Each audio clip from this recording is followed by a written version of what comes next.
I would say that the Fed's monetary policy will fail or is failing, and fiscal policy will fail, is in the process of failing, even if gold didn't exist. If you didn't have gold as a, multi-millennial monetary standard, even if gold wasn't there as a reference point, which of course it is, but these policies are failing anyway, and there are a lot of reasons for that. Whenever I hear fiscal stimulus, I say, well, no, the Fed can print money all day long and the Congress can spend money all day long, but don't call it stimulus. It's not going to have any stimulative effect. We're way past the Keynesian multiplier, which is now below one, meaning if you borrow a dollar and spend a dollar, you don't even get a dollar's worth of GDP. You get some numbers, 70, 80 cents. Forget about the multiplier. It's actually now, a divider or something that reduces GDP. Well, you don't get the GDP for the borrowing. And same thing with monetary policy, because unlike Milton Friedman, the monetarists, the neo-Keynesians, the Austrians, and everyone else, money printing has nothing to do with inflation. And they seem to, well, I don't know if they ever knew it, so I can't say they forgot it. So all the money printing and all the deficit spending will not stimulate the economy. And that's true anyway, but gold is signaling that. Look, all markets try to be forward-leaning. Some do it more successfully than others, more accurately than others, but they try. I would say that, yeah, people say, the stock market is an efficient discounting mechanism for future events, for what they see in the future. And yeah, they look into the future. Here's the forecast. They pick out a discount factor. They present value it and say, here's where stocks should be today, based on where things are going to be, 6 months or a year from now. And that's what they do sort of mathematically and analytically, except they're always wrong about the forecast. You got to get the forecast right if the discounting process is going to mean anything. So markets go through the process, but they always get the future wrong. They're not very good at predictive analytics. So this creates what I call the gap between the perception and the reality. Reality always wins, but not right away. Sometimes it takes a while. Gold, on the other hand, has very high predictive analytic value, number one. Number two, it's more forward-looking. So gold's kind of telling you where things are going to be maybe a year to 18 months from now instead of 6 months from now. And so, so gold is signaling that monetary and fiscal policy will fail and something else will be tried. And that ultimately will result in a much higher price for gold. So gold's just saying, well, let's do it now. Look, I've got gold at $15,000 an ounce by 2025. If I'm wrong about that, it'll be sooner and higher. But that's, well, I consider that a conservative forecast. And we can maybe take a few minutes to go into the analytics behind that. As I've said before, you've heard me say, I don't just throw numbers out there to get attention. I don't really care. I do care about getting the analysis right. And there's a number of different techniques. And what's interesting is they all point in the same direction. So it's got to go to 3,000 before it gets to 15,000. It's got to go to 5,000 before it gets to 15,000. So that's my kind of long range forecast. But, it could go down tomorrow. And I'm like, I don't get depressed when it goes down. I don't get euphoric when it goes up. I know where it's going in the long run. That's the important thing if you're trying to preserve wealth and make money. Nothing wrong with making money. I'm all for it. But sometimes preserving wealth, and risk aversion is a higher priority than just making a lot of money in the short run. But either way, gold will serve that purpose and and preserve wealth over that time period. Could it go down tomorrow? I guess, yeah. But all the vectors are pointing up very strongly. And I'll give you a concrete example. There are three things that drive the price of gold fundamentally. One that you've already mentioned, which is real interest rates. The lower the real interest rate, the higher the price of gold. Number two, supply and demand. You learn it in your first 3 days in economics, but it still works. And then number three is geopolitical risk. Call it risk off or fear factor, whatever you want to call it, but I think of it in geopolitical space. Those three vectors don't all have to point in the same direction. You could have a situation where geopolitical risk is high, pointing to a higher gold price, but real interest rates are really high, and that would point to a lower gold price, et cetera. But right now, all three of them are flashing green or maybe flashing gold. The real rates are coming down.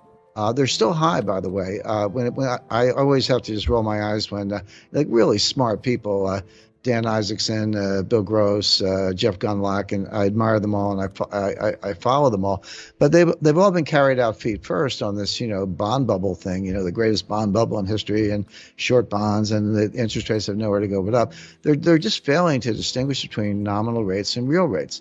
Nominal rates are low. Real rates are not low. When I say low, I mean, show me negative 4%. That's a low real rate. Yeah, you can pick your notes or your bills or whatever, but I usually use the 10-year note rate, 10-year treasury, because it's a good proxy for building, construction, long-term investment. People don't borrow overnight to build a building. They borrow for 7 years if they can, et cetera. So to me, that's my proxy for sort of economic growth and inflation forecasting. That's it's about 70 basis points today, et cetera. But inflation is, 1.5, take your index. So that puts the real rate, maybe negative 25, negative 50 basis points. Well, thank you very much. But, I remind people in 1980, I borrowed money at 13%, but inflation was 15%. And my borrowings were tax deductible, and the tax rate, I lived in New York City at the time, was 50%. So my real after-tax rate was about -7. That's a low real rate. So the point is, we have a long way to go. And it doesn't matter, people are interested in whether the Fed's going to pursue a negative interest rate policy, take the target rate on Fed funds below zero. Legally, they could. It's already been done in Europe and Switzerland, Japan, a few other places. I don't necessarily forecast that. I don't think the Fed necessarily wants to go there.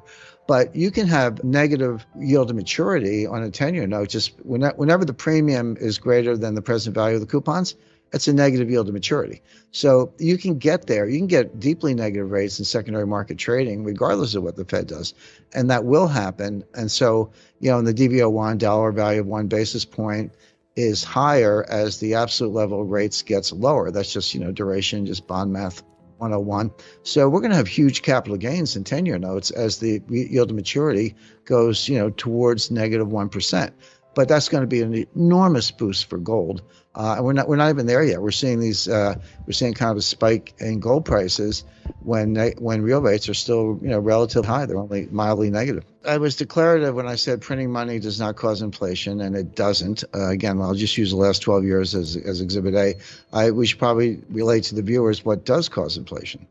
And the answer is velocity, the turnover of money, the lending and the spending. But the problem is velocity is a psychological phenomenon. The Fed can stick the landing on money supply. They can get it down to a couple of decimal places if they want. But if you want to control velocity, which is the key, that's psychological. So what you have to do is change the psychology. Well, what is the psychology right now? It's deflationary.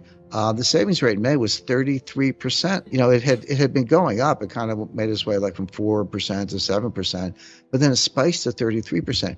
Well, savings is a good thing. You can drive an economy if you can convert savings into investment. And furthermore, if the investment is productive, unlike what China's doing. But we got some infrastructure or some other projects, R&D that would be productive.